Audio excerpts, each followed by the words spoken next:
নমস্কার, নিউজ নাওয়ে আপনাদের স্বাগত। আমি সুমি রয়েছে আপনাদের সাথে। চলে যাব বিস্তারিত খবরে।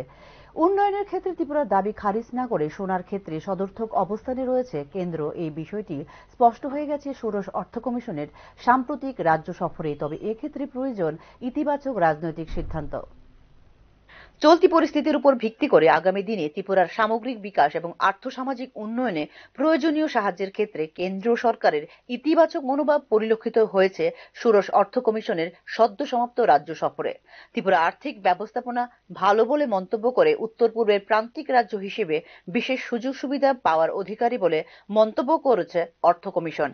কেন্দ্রীয় সরকারের অ্যাক্ট ইস্ট পলিসির গুরুত্বের কারণেই অর্থ কমিশনের এই ধরনের মনোভাব বলে মনে করেন তথ্যবিজ্ঞ মহল। ষোড়শ অর্থ কমিশনের কাছে রাজ্য সরকার ঠিক কত পরিমাণ টাকা দাবি করেছে তা স্পষ্ট না থাকলেও একটা বিষয় পরিষ্কার যে চতুর্দশ অর্থ কমিশনের বঞ্চনার অবসানে ষোড়শ অর্থ কমিশনের কাছে আর্জি জানিয়েছেন রাজ্যের মুখ্যমন্ত্রী ডক্টর মানিক সাহা। বিশেষ করে সাম্প্রতিক বন্যায় যে ক্ষতি হয়েছে তার প্রেক্ষিতে ত্রিপুরা অর্থের যোগানো আরো বাড়ানো প্রয়োজন। ইতিমধ্যে স্থানীয় প্রশাসন, পুরসভা, পঞ্চায়েত বা জেলা পরিষদ স্তরে অনেকগুলো কাজের জন্য উদ্যোগ গ্রহণ করেছে রাজ্য সরকার। প্রত্যেকটি কাজ সম্পূর্ণ করার জন্য প্রয়োজন বাড়তি অর্থ। ষোড়শ অর্থ কমিশনের কাছে রাজ্য সরকারের তরফে গৃহীত প্রকল্পগুলো যাতে সময় মতো শেষ করা যায় তার জন্য যে বাড়তি অর্থের দাবি জানিয়েছে তা যথেষ্টই বাস্তবসম্মত।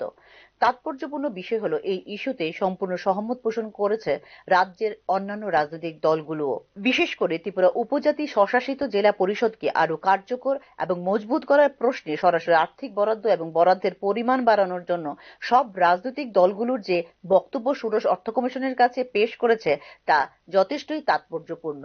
রাজনৈতিক বিরোধিতা দূরে সরিয়ে রেখে BJP, Congress, CPIM, Tipra Motha, IPFT বা অন্যান্য রাজনৈতিক দল এডিসির জন্য কথা বলতে দ্বিধা করেনি একসুরে। এডিসির রাজনৈতিক ক্ষমতা বৃদ্ধির জন্য সংসদের অনুমোদনের অপেক্ষায় যে বিলটি রয়েছে তা পাশ করার জন্য রাজনৈতিক দল দাবি জানিয়েছে। এর সাথে রাজনৈতিক দূরত্বের বিষয় ছাড়াও বাস্তব প্রেক্ষিত কিন্তু রয়েছে। এডিসির ক্ষমতায়ন সম্পর্কে রাজনৈতিক দলগুলোর এই অবস্থান সামগ্রিকভাবে ত্রিপুরার বাস্তব পরিস্থিতির প্রেক্ষিতে যথেষ্ট তাৎপর্যপূর্ণ। এটা ঠিক যে রাজ্যে রাজস্ব উৎপাদনের সুযোগ অত্যন্ত সীমিত। সেই অর্থে কোনো শিল্প নেই ত্রিপুরায়।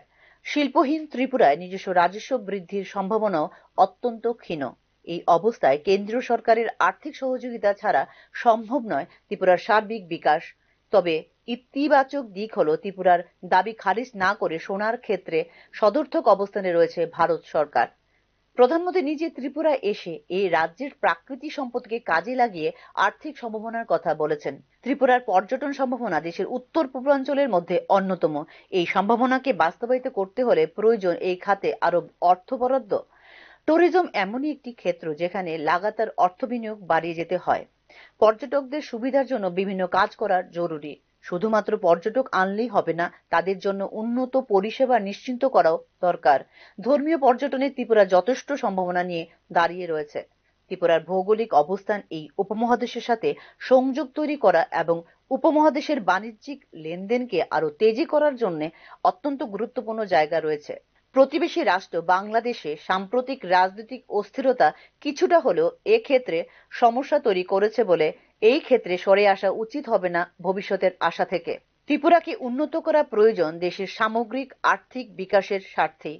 ষোড়শ অর্থ কমিশন ত্রিপুরাকে আর্থিক শৃঙ্খলা নিয়ে পর্যবেক্ষণে আশা সঞ্চার করেছে অনেকটাই। প্রেক্ষিতে রাজ্যের দাবির প্রতি ষোড়শ অর্থ কমিশন সুবিচার করবে বলে আপাতত মনে করছেন সংশ্লিষ্ট তথ্যবিজ্ঞ মহল। তবে পরিশেষে সবকিছু নির্ভর করবে রাজনৈতিক সিদ্ধান্তের উপর বলে বিশ্বাস করেন তথ্যবিজ্ঞদের একাংশ মহল। Bureau report, news now. রাজধানীর রামনগর 12 নম্বর এলাকায় রাস্তার পাশে মেয়াদ উত্তীর্ণ কিছু ঔষধ ফেলে রাখা হয়েছে বলে অভিযোগ করেছেন এলাকাবাসী। রাজ্যের স্বাস্থ্য পরিষেবাকে কালিমালিপ্ত করার অপপ্রয়াস বলে অভিমত এলাকাবাসীর। গতকাল রাতের অন্ধকারে কে বা কারা এই মেয়াদ উত্তীর্ণ ঔষধগুলো ফেলে রেখে গেছেন তা কারুর নজরে আসেনি বলে জানিয়েছেন এলাকার লোকজন। মেয়াদ উত্তীর্ণ ঔষধগুলো নির্দিষ্ট জায়গায় না ফেলে কেন এই জনবহুল এলাকায় ফেলা হয়েছে তার সুষ্ঠু তদন্ত চেয়ে রাজ্য স্বাস্থ্য দপ্তরের নিকট আবেদন জানিয়েছেন এলাকাবাসী। কোনো রকম ঘাটতি না হয় সেদিকে লক্ষ্য রাখছেন বিভিন্ন সাবসেন্টারগুলিতে, হেলথ সাবসেন্টারগুলিতে, এবং বিনামূল্যে ওষুধ দেওয়া। যেমন আমাদের সামনে একটা 9 নম্বর সাবসেন্টার রয়েছে রামনগর 9-এ, সেখানে হোমিওপ্যাথিক চিকিৎসা হয়, এলোপ্যাথিক চিকিৎসা হয়, আয়ুর্বেদিক চিকিৎসা হয় এবং এখানকার মানুষরা প্রতিনিয়ত এখান থেকে ভালো পরিষেবা পাচ্ছেন, প্রতিদিন বিনামূল্যে ওষুধ পাচ্ছেন। কিন্তু কি কারণে এই ওষুধগুলি কে বা কারা কোত্থেকে এগুলি ফেলা হলো এটা আমরা কিছুই জানি না। তো আমরা আপনাদের মাধ্যমে সরকারের এবং স্বাস্থ্য অধিকর্তার কাছে এই আওয়াজটুকু পৌঁছাতে চাই, এটার একটা সুষ্ঠু তদন্ত হোক। কারণ আমাদের মুখ্যমন্ত্রীজি যখন প্রধানমন্ত্রীজির দিশা নির্দেশিকা নিয়ে এই রাজ্যকে, ত্রিপুরা রাজ্যকে অগ্রগতির দিকে এগিয়ে নিয়ে যাচ্ছেন, সেই প্রেক্ষাপটে দাঁড়িয়ে উনাকে কালিমা নৃত্য করার একটা ছোট্ট করে হলেও এটা একটা প্রয়াস। আমরা তীব্র ধিক্কার জানাই, আমরা তীব্র ধিক্কার জানাই যারা এই ন্যাক্কারজনক ঘটনাটি করেছেন। যদিও আজকে এই ওষুধগুলি আজকেই এক্সপায়ারি হয়েছে, তারপরও যদি এক্সপায়ারি হয়ও এটা স্বাস্থ্য দপ্তরকে জানাবে অথবা আগরতলা পৌর নিগমের মাধ্যমে সেগুলি সুস্থ জায়গায় ফেলা হবে। একটা জনবহুল এলাকাতে এইভাবে ওষুধগুলি ফেলা খুবই। প্রায় এক সপ্তাহ যাবৎ জলশূন্য অবস্থায় থেকে পানীয় জলের দাবিতে রবিবার আসাম আগরতলা জাতীয় সড়ক অবরোধ করলেন কুমারঘাট মহকুমার পাবিয়াছড়া এলাকার গ্রামের আবাল বৃদ্ধ বনিতারা। খবর পেয়ে তড়িঘড়ি কুমারঘাট থানার পুলিশ ও সংশ্লিষ্ট দপ্তরের কর্মীরা ঘটনাস্থলে পৌঁছে পানীয় জলের গাড়ি দিয়ে এলাকায় জল সরবরাহ করলে আন্দোলন প্রত্যাহার করা হয়। ঊনকোটি জেলার পাবিয়াছড়া বিধানসভাধীন কুমারঘাট পৌর পরিষদ এলাকার 15 নম্বর ওয়ার্ডের ট্রাক সিন্ডিকেট এলাকার মানুষের পানীয় জলের সমস্যা নিয়ে অভিযোগ দীর্ঘদিনের।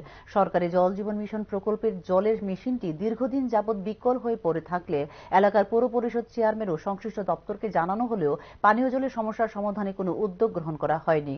গত এক সপ্তাহ ধরে পানীয় জলের তীব্র সমস্যায় ভুগছেন স্থানীয় এলাকাবাসী।